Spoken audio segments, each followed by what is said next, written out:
Gumti cooperative মিলনের উদ্যোগে আমাদের সাথে রাজ্যের বিশেষ করে যারা যুবক যুবতীরা আছেন কর্মসংস্থানের জন্য আমাদের কাছে যখন আসে আমরা এই ধরনের পার্লার খুলে দিই।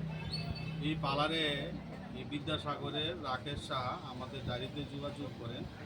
তো যোগাযোগ করার পরে আমরা এই উদ্যোগে যুবতী ডায়েরির উদ্যোগে পার্লার খুলে দিয়েছি।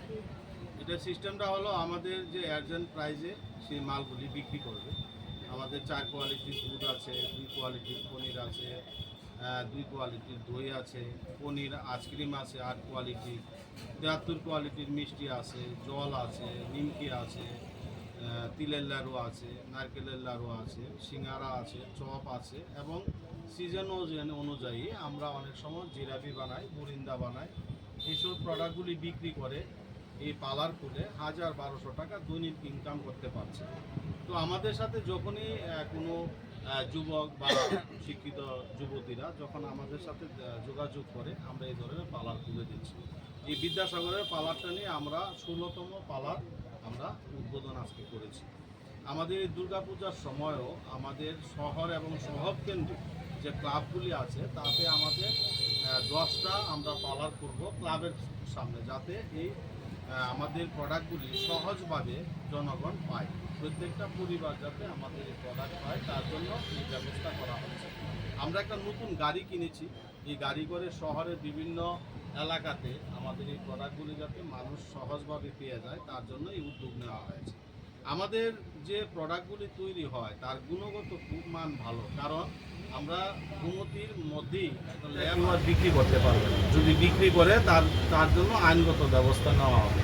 আমাদের যে পনির, এই পনির 15 দিনের ভ্যালিডিটি থাকে। আপনি দেখবেন বাজারে কৌটোতে যে পনির বিক্রি করছেন বিভিন্ন কোম্পানি, এই কৌটোতে পনির বিক্রি করার পরে তাদের ভ্যালিডিটি 6 মাসের থাকে। একটা 6 মাসের পনিরে যখন ভ্যালিডিটি থাকে তার গুণগত মানটা কি থাকবে আপনারা বুঝতে পারেন কত ধরনের কেমিক্যাল ব্যবহার করা হয়েছে। আমাদের গুমতির পনিরে কোনো কেমিক্যাল ব্যবহার করা হয় না এবং সেটা আমাদের পিওর গায়ের দুধের পনির। আমরা যে এই ঘিটা বিক্রি করছি এই ঘিটা একদম পিওর গায়ের দুধের ঘি, কারণ আমরা জিবি হসপিটাল, আইজিএম হসপিটাল, বিভিন্ন জেলা হসপিটালগুলিতে আমরা দুধ সরবরাহ করে থাকি। এই দুধটাতে ফ্যাট তুলে সেই দুধটা আমাদের রুগীদের দিতে হয়, কারণ ফ্যাটটা রুগীরা হজম করতে পারবে না। এই ফ্যাটটা দিয়ে আমরা ঘি তৈরি করি। এই ঘিটা একদম পিওর গায়ের দুধের ঘি। আমার 73 কোয়ালিটির মিষ্টি, যেটা আমাদের বাইরের কারিগর এবং লোকাল কারিগর দ্বারা এই মিষ্টিগুলি তৈরি করা হয়, তার গুণগত মান খুব ভালো। আপনারা দেখছেন এই পিওর লাইট জল আমাদের এই নতুন বের করা হয়েছে। বাজারে অনেক জল আছে যার গুণগত মান সঠিকভাবে আছে কিনা আমি জানি না, কিন্তু আমাদের এই ল্যাবে সেটা পরীক্ষা করে তারপরে সেটা বাজারজাত করা হয়, যাতে আমাদের 8 বছরের শিশু থেকে 80 বছরের বৃদ্ধা কিন্তু আমাদের এই দুধ খায়, এই প্রোডাক্টগুলি বিক্রি করা হয়। আমাদের যে আইসক্রিম তার গুণগত মান অনেক ভালো।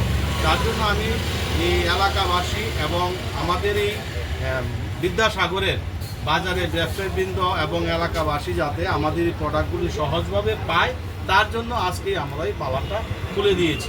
এবং আমি অনুরোধ করব আপনারা আসুন, এই পার্লার থেকে আমাদের যে প্রোডাক্টগুলি তৈরি হয় বিক্রি করা হবে এগুলি গিয়ে নিয়ে খেয়ে তারপরে পরীক্ষা করে দেখুন আমরা যে কথাগুলি বলছি সেগুলি ঠিক কিনা, সেটা প্রমাণ করতে পারবেন আপনারা যখন নিয়ে সেটা ব্যবহার করবেন।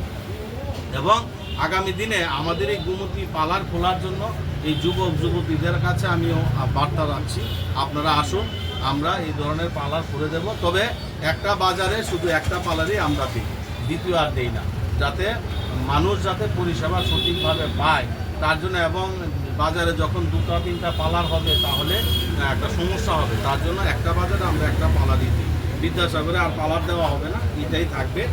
আগামী দিনে হয়তো আমাদের যেখানে যদি কারো দরকার পড়ে আমরা সেটা দেব।